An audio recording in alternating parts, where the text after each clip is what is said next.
Voilà ce qui reste du camion citerne, une carcasse calcinée en début d'après-midi sur l'autoroute A9 entre Montpellier et Agde. Un poids lourd qui transportait du gazole s'est renversé avant de prendre feu.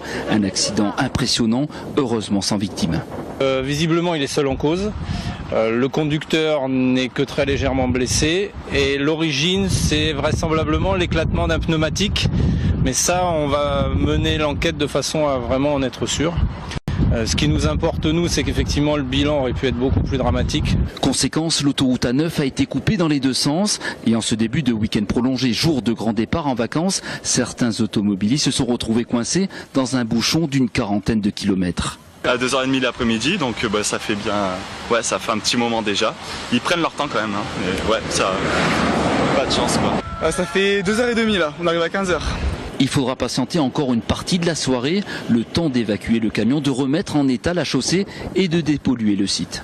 On se concentre à diminuer la température du gasoil qui reste à l'intérieur pour pouvoir transférer ce gasoil dans un autre camion, ce qu'on appelle opération de dépotage.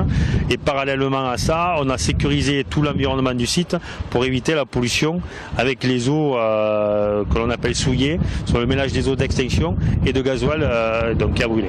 Voilà. Pour éviter toute complication, un itinéraire bis a été mis en place. Pour se rendre en Espagne, la sortie 7 est obligatoire. Dans l'autre sens, les automobilistes sont obligés de sortir à Béziers et d'emprunter le réseau secondaire.